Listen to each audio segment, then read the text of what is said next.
Bom dia a todos. Eu sou Rafael Albuquerque, sou hidrogeólogo e hidrogeoquímico na Water Services and Technologies. Agradeço a audiência e o interesse de todos. Mais um webinar que estamos apresentando. Hoje eu vou apresentar o estudo hidrogeológico na Serra da Moeda, que é aqui próximo a Belo Horizonte, que foi um trabalho que a gente desenvolveu aí ao longo de 2 anos de trabalhos intensos. Aqui é só uma localização rápida, para quem não conhece, aqui estamos em Belo Horizonte. O sinclinal da Moeda, se vocês conseguirem ver, é essa região aqui com uma topografia destacada. E a área foco do estudo, onde eu vou estar falando o tempo todo dessa apresentação, é especificamente nessa serra aqui, na Serra da Moeda, que na verdade é a aba oeste do sinclinal, nessa área aqui. Os objetivos específicos desse trabalho, primeiro é determinar os fatores que influenciam as variações temporais nas vazões das nascentes que existem nessa área e aprofundar o conhecimento quanto ao contexto hidrogeológico desse setor da Serra da Moeda. Na verdade, a contextualização aqui, como vocês viram, a gente está aqui entre 20 e 30 quilômetros de Belo Horizonte e existe uma expansão dessa área. Já existem algumas mineradoras em atividade, alguns empreendimentos novos entrando aqui.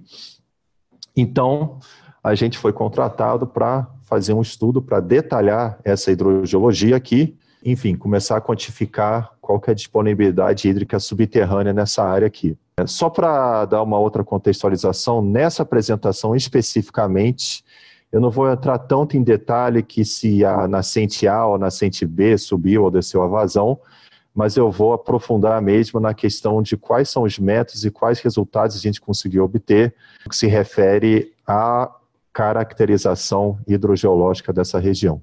Então, só para demonstrar o que foi feito, como eu falei, foi um estudo de 2 anos. Numa primeira fase, ainda na segunda metade de 2016, a gente fez um levantamento de campo, onde a gente cadastrou dezenas de nascentes, poços de diferentes usuários, outros pontos de interesse, etc.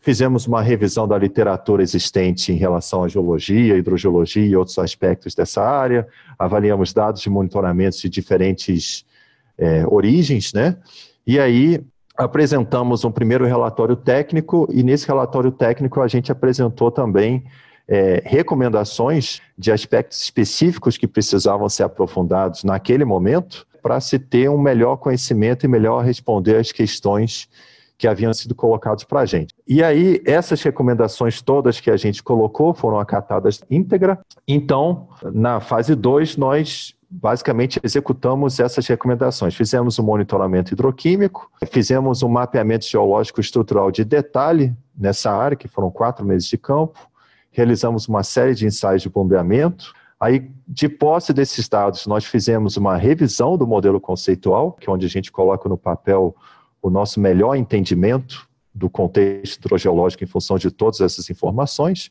Fizemos o modelo numérico e apresentamos o relatório final. Basicamente, nós estamos aqui na sequência metasedimentária do Supergrupo Minas. Aqui seria o embasamento, o Complexo Bonfim. Aí nós temos diferentes unidades geológicas.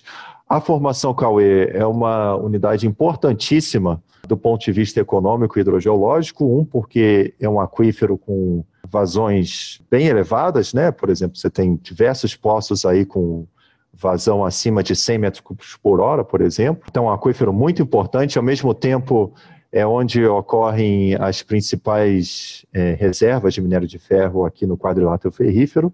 A formação Gandarela é uma outra unidade hidrogeológica com vazões comparativamente menores, mas ainda assim é um aquífero importante. E a formação Batatal é um felito praticamente impermeável e que separa, compartimenta hidrogeologicamente o fluxo de água subterrânea na formação Cauê e Gandarela com o que acontece nessas unidades subjacentes, como o caso da formação Moeda. Então, não há conexão de fluxo, pelo menos não nessa área aqui da Serra da Moeda, da formação Cauê para a formação Moeda e vice-versa. E aqui eu coloquei algumas fotos que a gente tirou no campo, no topo da Serra da Moeda, para demonstrar que os contatos geológicos são bem marcantes na paisagem e na topografia, Então, obviamente, no início do trabalho, uma das atividades que a gente fez foi cadastrar, acho que próximo de 40 nascentes nessa área, e associar cada uma dessas nascentes a uma unidade geológica específica. Ainda sobre contextualização geológica e hidrogeológica, um aspecto que já era bastante conhecido da hidrogeologia nessa área aqui, antes do nosso estudo, é que, como a formação Cauê é um aquífero importante, a formação Batatal é uma barreira de fluxo, o que ocorre é que a água subterrânea ela flui pela formação Cauê, ela eventualmente vai encontrar a formação Batatal, onde ela não consegue passar. Como não consegue passar, a água vem para a superfície e forma nascentes. Então, existem uma série de nascentes ao longo desse contato Cauê-Batatal. O que, entretanto, nos chamou a atenção, até no primeiro momento uma análise bem simples, é que quando a gente plota no mapa, aqui são apenas as nascentes que estão associadas a esse contato, tá? A gente vê que o espaçamento entre elas não é uniforme. Então, por exemplo, aqui a gente tem 3 nascentes bem próximas umas às outras, depois 1,5 km sem nascente, aí depois uma outra, daí 3 km sem nascente, daí uma outra nascente, daí 1 km, daí um trecho bem longo sem nascente, né?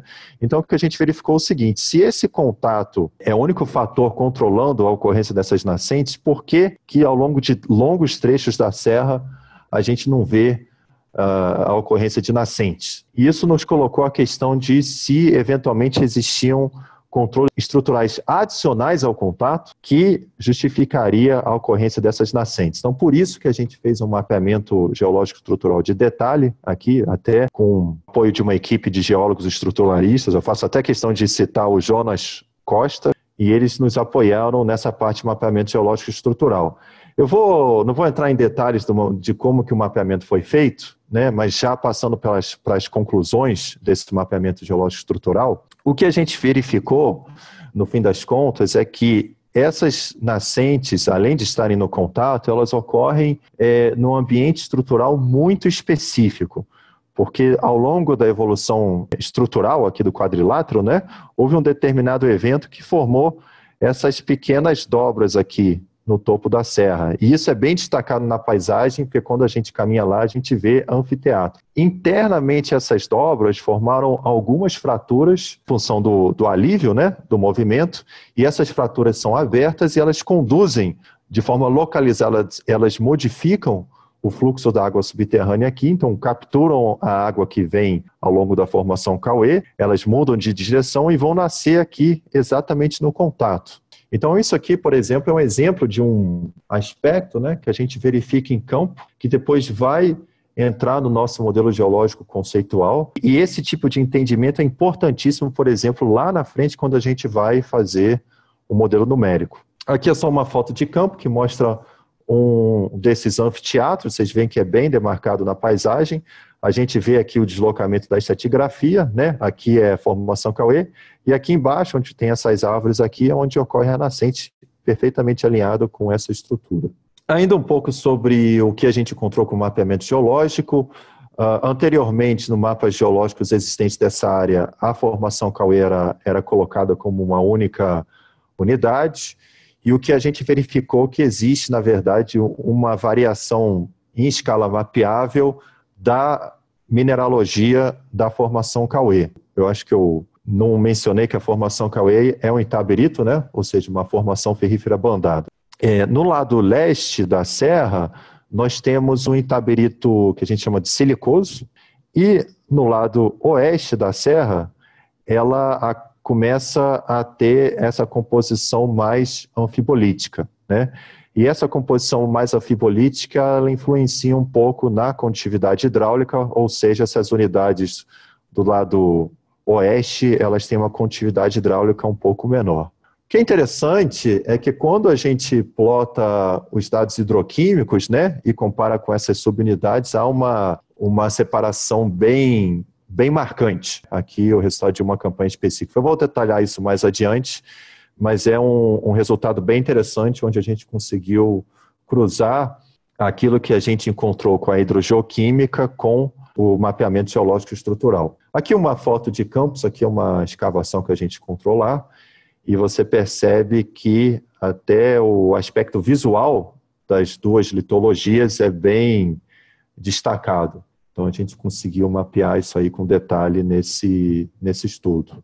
Um outro aspecto que a gente também mapeou é que essas unidades, né, a Serra da Moeda, ela tem uma orientação próxima de norte-sul, talvez noroeste-sudeste, e em alguns pontos da serra existem diques que seccionam, né, cortando essa estratigrafia, né, que são diques que foram formados posteriormente. E esses diques, isso já é amplamente conhecido, eles possuem condutividade hidráulica baixíssima. Então, uma das dúvidas que a gente tinha antes do estudo era qual eram os limites do compartimento hidrogeológico foco do nosso estudo, os limites norte-sul, né? E aqui, por exemplo, a gente conseguiu mapear alguns diques que não apareciam anteriormente nos mapas geológicos e que, do ponto de vista objetivo, é muito importante porque eles separam a mina Várzea do Lopes, que tem aqui, do compartimento hidrogeológico foco, que indica que o bombeamento que ocorre aqui na mina não vai afetar essa região aqui mais para norte e vice-versa. Então, essa é uma informação importante também. Um outro trabalho de campo que a gente fez em detalhe foram os ensaios de bombeamento. E aí a gente estava querendo entender, primeiros poços assim, de maior vazão que foram instalados nessa área, que tipo de cone que eles formam, né? Isso eventualmente poderia impactar alguma nascente, ou um poço impactar o outro poço, etc. E, obviamente, a gente também utilizou os resultados do ensaio de bombeamento para estabelecer os parâmetros hidrodinâmicos do aquífero e, posteriormente, utilizar esses resultados no modelo numérico de fluxo. Nós fizemos 4 ensaios, um com cada um desses poços aqui. Nós fizemos ensaios de 72 horas, ou seja, 3 dias ininterrupto, porque a gente sabia que a formação Cauê ela possui um armazenamento muito elevado, né? Isso já está na literatura, então a gente entendeu que precisava de um ensaio de bombeamento mais longo, e também porque a gente queria causar um estresse no aquífero que era muito superior o que a atividade desses poços geralmente causa. Então, esses poços, pelo menos na época, eles operavam alguma coisa da ordem de 8 horas por dia. A gente pensou, não, vamos causar um estresse muito maior, vamos para 62 horas, né? E vazões bem significativas. Esses 2 poços aqui estão na formação Cauê, o contato com a formação Gandarela está aqui ao longo da rodovia, e esse outro poço aqui está na formação Gandarela, então. Os 3 primeiros ensaios, a gente bombeou cada um desses 3 poços isoladamente e observou nos demais poços e piezômetros que existem no entorno, inclusive um monitoramento de vazão das nascentes próximas. E no 4º ensaio, a gente bombeou todos os poços ao mesmo tempo, numa vazão somada de 350 metros cúbicos por hora.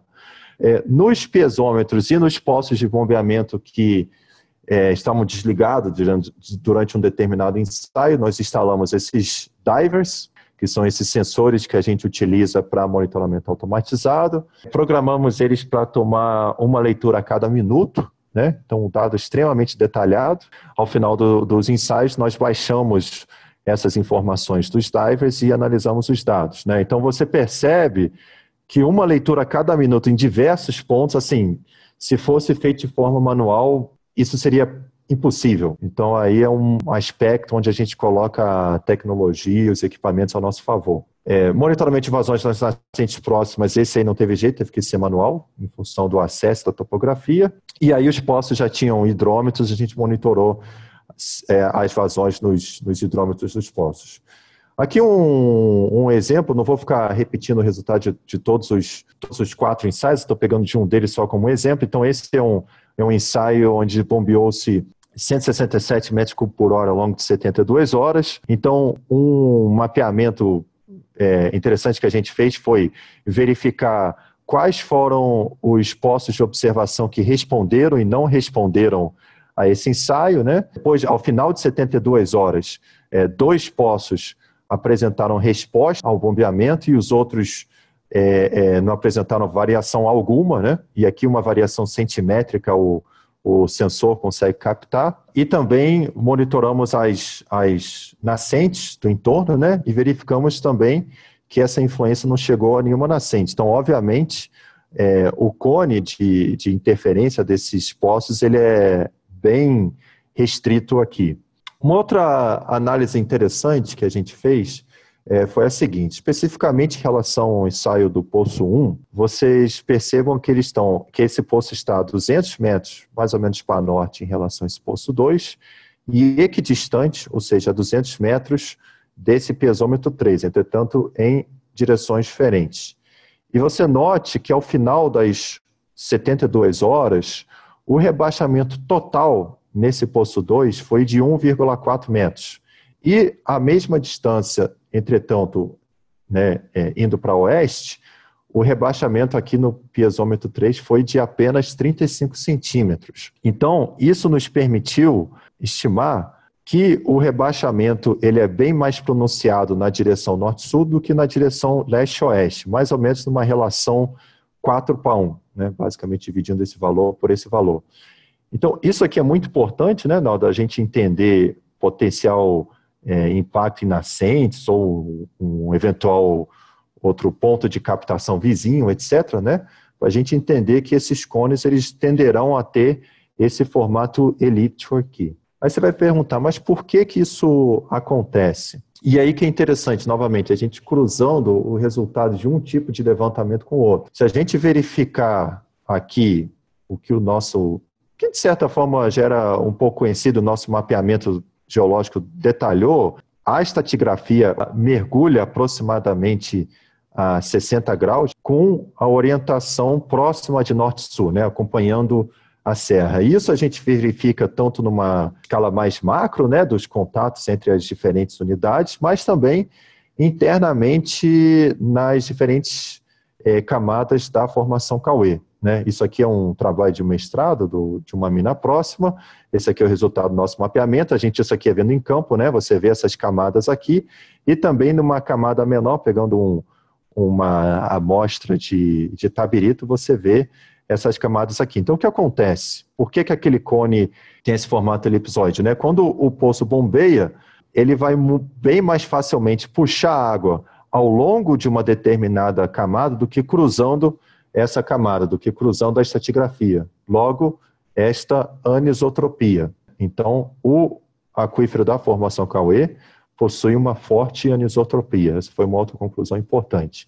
E isso, como vocês vão ver, a gente inseriu essa anisotropia no modelo numérico de fluxo em FIFLOW. Um outro aspecto que a gente também avaliou foi de pegar cada curva de cada um dos 4 ensaios e jogar no software Aquifer Test para análise. Isso significa o seguinte: se a gente tinha 7 poços de observação em cada ensaio, apesar de que nem todos os poços foram rebaixados, então tem que considerar só os poços que sofreram rebaixamento. Vamos colocar aí na média, cada ensaio gerou um rebaixamento entre 2 a 3 poços, a gente ficou aí com umas 12 ou 15 curvas de rebaixamento e mais 12 ou 15 curvas de recuperação. Então, 30 curvas para você avaliar e achar os parâmetros hidrodinâmicos. Então, isso aqui mostra a importância de se realizar esses ensaios de bombeamento com múltiplos postos de observação para você conseguir obter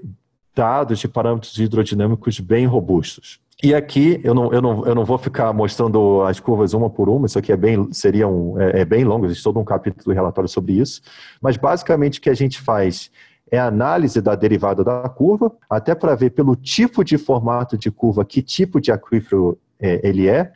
Então, por exemplo, a gente viu que nessa área especificamente o aquífero Cauê se comporta como um aquífero livre, e o Gandarela, especificamente aqui, ele é um aquífero confinado. De forma geral, ele não é um aquífero confinado, mas nos testemunhos de sondagem, nessa área específica, existe uma camada de argila sobre o aquífero. E isso a gente conseguiu determinar com essa análise das curvas. E também valores, né, numéricos para a condutividade hidráulica e armazenamento. Que no caso da formação Cauê, a condutividade hidráulica ela é da ordem de uma ordem de magnitude e meia acima do aquífero Gandarela. Um outro aspecto que a gente analisou, isso aqui foi somente na primeira fase, na primeira campanha que a gente fez, foi a análise de isótopos, né? Aqui eu estou apresentando oxigênio 18 e deutério, as diferentes cores para diferentes unidades hidroestratigráficas. E o que foi que a gente viu? Bom, primeiro a gente coletou uma série de amostras de poços e nascentes, ou seja, água subterrânea, e uma amostra única da Lagoa dos Ingleses. E você vê algo que é bastante descrito na literatura sobre oxigênio 18 deutério, que a Lagoa dos Ingleses, na verdade isso aí é algo até um pouco óbvio, ela está sofrendo evaporação, e por isso que ela está desviando dessa forma da linha meteórica global. Existe esse ponto diferente aqui. Quando a gente dá um zoom nessa parte do gráfico, a gente vê algo muito interessante, que os pontos do aquífero Cauê, eles flotam de forma agrupada aqui, até um pouco acima da linha meteórica global, e esses pontos aqui, ó, que pegam um pouquinho da formação Gandarella, mas pega as outras unidades, eles flotam ao longo da linha meteórica global. E o interessante é que alguns pontos da formação Gandarella, né, que são pontos assim, de nascentes bem marcantes da formação Gandarella, esse aqui é aquele poço onde a gente fez o ensaio, eles flotam junto desse grupo aqui. Então, isso nos mostrou duas coisas bem interessantes. Uma, o sistema do aquífero Cauê, ele é um sistema de fluxo completamente distinto das outras unidades, que pelo nosso entendimento é um sistema de fluxo bem mais recente. Chove, aquela água infiltra ali por alguma fratura de um quartzito, alguma coisa ali, e num tempo relativamente curto ela vai aflorar numa pequena nascente, alguma coisa assim. E na formação Cauê, a gente está falando de um fluxo, um tempo de residência bem mais longo. E o outro ponto é que, como existem alguns pontos da formação Gandarella que se agrupam aqui, isso para a gente demonstra que o fluxo entre a formação Cauê e a formação Gandarella é interconectado. Então, na hora da gente avaliar a disponibilidade hídrica subterrânea dessa área, a gente tem que considerar os dois aquíferos como um único sistema aquífero, com fluxo interconectado, porém, com propriedades hidrodinâmicas distintas entre si. Formação Gandarella, condutividade hidráulica um pouquinho menor, porém conectado. Um outro ponto que a gente analisou foi a parte hidroquímica, né? E aí aqui a gente fez uma série de campanhas, foram 6 campanhas em 28 pontos, coletamos o total de 174 amostras e coletamos muitas duplicatas, 21% de duplicata, até mais do que normalmente é feito. E como a gente conseguiu coletar uma base de dados bem extensa, a gente também aproveitou para fazer uma análise de controle de qualidade bastante detalhada. Isso aqui é um aspecto que muitas vezes não é dado a devida atenção, mas eu acho que é importante, porque quando você coleta e recebe um dado hidroquímico, é tão importante quanto você dizer, olha, a concentração disso aqui é tanto, é você dizer qual que é a confiabilidade que eu tenho em relação a esse resultado. Então, por exemplo, aqui, o que a gente fez? A gente utilizou o balanço iônico, verificamos a análise de duplicatas e também fizemos uma análise da precisão dos resultados, né, utilizando aquela barra de erro, utilizando esse método aqui, que na verdade é utilizado normalmente em geoquímica de exploração, litogeoquímica, a gente trouxe para hidrogeoquímico fazendo essa análise aqui. Então aqui, por exemplo, uma forma de analisar isso, onde a gente coloca a soma de cátions e a soma de ânions, é uma outra forma gráfica de você analisar o balanço iônico. Existe uma orientação, se tolerar amostras dentro desse intervalo aqui, né? O esperado seria todo mundo dentro dessa linha, mas isso seria, digamos assim, um resultado perfeito, sempre algum grau de erro ocorre, e você vê que alguns pontos estão fora desse intervalo. Então, por exemplo, nesse nosso estudo, esses poucos pontos que estão fora do intervalo, a gente não utilizou nas nossas análises interpretativas. Nós, de certa forma, descartamos esses resultados aqui e trabalhamos com esses outros resultados aqui. O que foi que isso nos mostrou? Né? Eu estou aqui mostrando um gráfico que eu acho que é o mais ilustrativo de todos. Vocês se lembram que no nosso mapeamento geológico estrutural, a gente conseguiu dividir a formação Cauê em 2 subunidades, né, anfibolítica e silicoso. Aqui a gente tentou verificar se essa divisão aparecia na hidroquímica. Então, o que foi que a gente fez? Aqui, primeiro, todas as unidades em milimole por litro. Por que em milimole por litro? Porque quando a gente quer testar se uma determinada reação está ocorrendo, né? E no caso eu estou querendo testar o quê? Se quando a água ela entra em contato com o tabrito anfibolítico, ela vai sofrer uma reação específica com a mineralogia naquela unidade e mudar seguindo um determinado padrão, certo? Se eu estou querendo testar isso, Então, o que a gente tem que fazer? Escrever a estequiometria de reação daquele processo que a gente imagina que estaria acontecendo, e no caso aqui seria a dissolução da dolomita, que é um mineral que ocorre em baixíssima concentração, porém ele ocorre nesse taberito anfibolítico, enquanto o taberito silicoso ele teria a ausência de dolomita. E aí a questão da circulação do CO2, quando percola mais água, isso vai gerar bicarbonato, cálcio e magnésio em solução, só que ele não vai gerar bicarbonato, cálcio e magnésio em solução de forma aleatória, ele vai gerar seguindo um padrão muito específico, que para cada mole de dolomita que a gente dissolve por meio desse mecanismo, ele deveria nos gerar 4 moles de bicarbonato, 1 mole de cálcio, 1 mole de magnésio, ou se eu estou plotando cálcio mais magnésio no eixo Y, né, para incluir os 3 parâmetros, ele deveria me dar uma relação 2 moles de cálcio mais magnésio para 4 moles de bicarbonato, ou uma relação 2 para 1, 2 bicarbonato para 1 cálcio mais magnésio. Então, é assim que a gente testa. Então, você coloca um gráfico com escalas ou igual, ou uma que seja 2 vezes a outra, né? A gente colocou aqui uma linha representando 1 para 1, para referência, e uma linha representando a relação 2 para 1, que seria a representação dessa estequiometria aqui. E você vê que nas diferentes campanhas, né, independente de sazonalidades, as amostras plotam muito próximas dessa relação 2 para 1, certo? E, de novo, isso aqui não acontece por acaso em hidrogeoquímica. Quando você vê esse tipo de relação, geralmente existe um motivo muito específico para se fazer isso. E aí só um outro parênteses, e a gente consegue qualificar a análise melhor. A gente não está só falando, olha, esse ponto aqui tem mais cálcio do que aquele. Sim, mas por quê? Quais são as reações? O que está acontecendo? Então, nesse caso aqui, a gente consegue utilizar a hidrogeoquímica para ver se a água ela tem origem no anfibolítico ou no silicoso, e eventualmente, num cenário, vamos supor, um cenário hipotético futuro, em que você tem muito bombeamento e você está preocupado se o bombeamento de um lado da serra está impactando o outro lado da serra, você pode eventualmente utilizar a hidrogeoquímica para ver se houve uma eventual inversão de fluxo, alguma coisa assim, que não é o caso aqui no cenário, no momento que a gente estudou, onde essas duas unidades, do ponto de vista hidrogeoquímicos, elas estão bem separadas, e isso, por sua vez, casa com aquele nosso resultado do ensaio de bombeamento, que demonstrou a área de rebaixamento dos poços bastante restrita, né, às imediações daquele poço lá, e não passava para o outro lado da serra.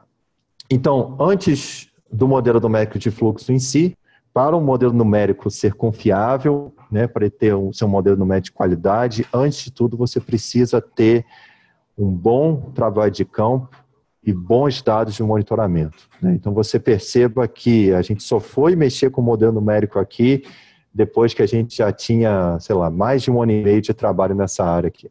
A gente desenvolveu um modelo geológico em 3 dimensões, utilizando o software Leapfrog, e basicamente esse software ele tem a representação tridimensional do nosso mapeamento geológico estrutural, ou seja, o mapa geológico estrutural está em 2D, a gente representou isso aqui em 3D, e a gente considerou isso em função do mapeamento de superfície, as medidas estruturais e as seções geológicas, né?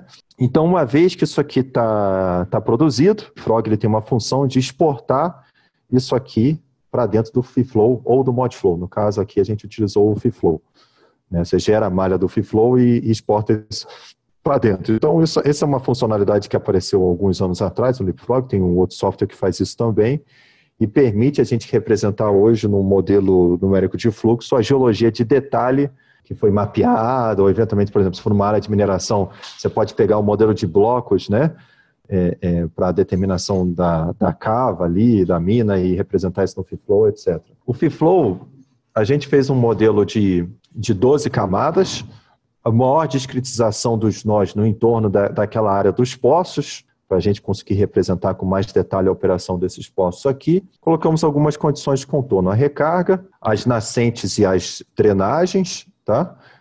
A lagoa, que pegou a área do modelo pegou uma parte da Lagoa dos Ingleses, os poços dos diferentes usuários que a gente cadastrou nessa área, e o limite norte-sul foi baseado nos diques, né? Então existe um dique mapeado aqui existe um outro dique mapeado aqui, a gente fechou o modelo no norte-sul. E aquelas fraturas que a gente mapeou, né, com a equipe de geologia estrutural, a gente inseriu no FIFlow como feição discreta. Então, isso é muito interessante, que hoje em dia você consegue colocar fratura, por exemplo, área cástica, no caso aqui você consegue colocar cavidades, etc. E tal, né? E, obviamente, a gente detalhou bem esse contato do Cauê Gandarella, porque a gente sabe que isso aqui é importante para a representação do fluxo subterrâneo. Um outro aspecto importantíssimo foi esse aqui, a questão da representação da anisotropia no modelo do FIFlow, porque, assim, tradicionalmente, em modelagem numérica de fluxo,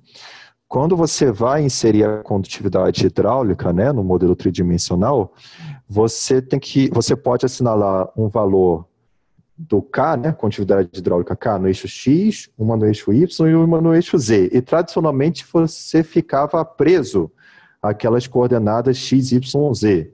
E aqui, no caso, por exemplo, a minha anisotropia, ela não está coincidindo com o sistema cartesiano. A Serra da Moeda, ela tem uma orientação que não está perfeitamente norte-sul, e o mergulho é a 60 graus, não é a 90 graus.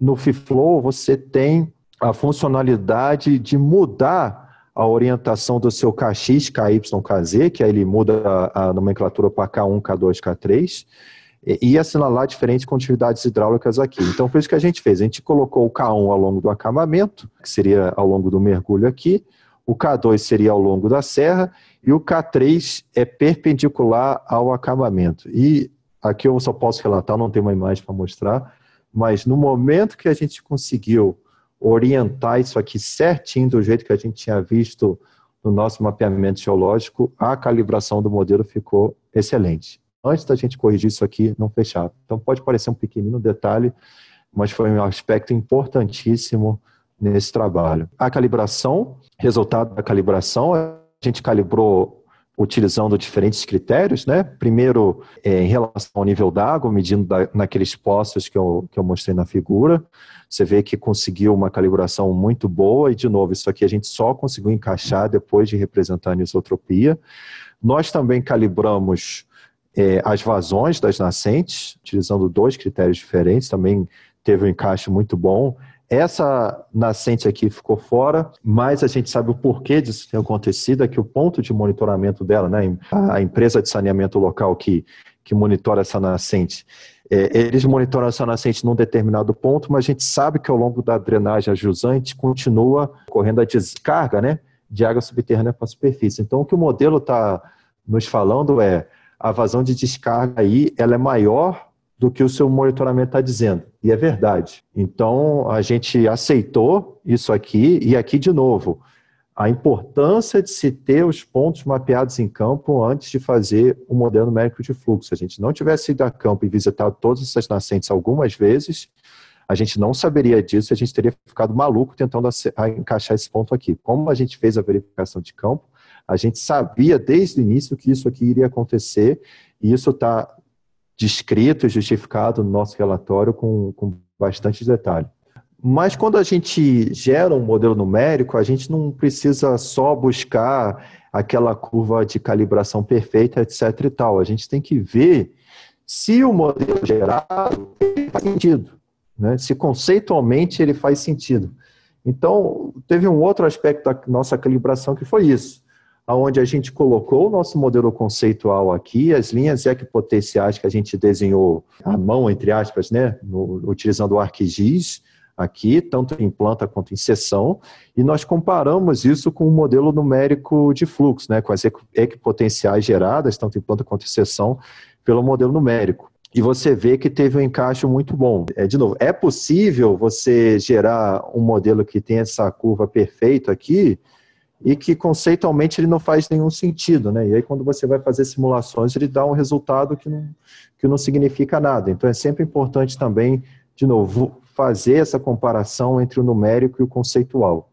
E aqui a gente fez também a calibração em regime transitório, né? Aqui eu peguei 2 nascentes como exemplo, aqui a gente tem o dado simulado e o dado observado. Um comentário importantíssimo, para quem está mexendo com modelo numérico e vai calibrar em regime transitório, é você escolher qual que é o tempo zero da sua simulação, da sua calibração em regime transitório. Porque aqui, nesse caso, eu tinha dados de observação a partir de 2015. Aí o cara podia pensar, bom, se o meu dado começa em 2015, eu vou começar a minha calibração em transitório em 2015. Só que, em 2015, a gente estava passando no meio desses anos seguidos de baixa precipitação, que ocorreu aqui no Sudeste, consequentemente no quadrilátero ferrífero. E todas as vazões de todas as nascentes estavam em viés de baixa. Então, se uma determinada vazão ou um determinado nível d'água está com tendência descendente ou ascendente, ela não está em regime estacionário. Então, se eu começasse a calibração aqui, eu não ia conseguir esse encaixe. Então, eu voltei lá atrás, desde uma época em que a precipitação estava mais ou menos próximo da média, um período que a precipitação ficou mais ou menos próximo da média, e fiz a calibração aqui. Então, ele mostra alguma sequência de anos com precipitação acima da média que a gente teve, se eu não me engano, entre 2006, 2007 até 2012, e de 2012 para frente a gente teve esses anos seguidos de baixa precipitação, né?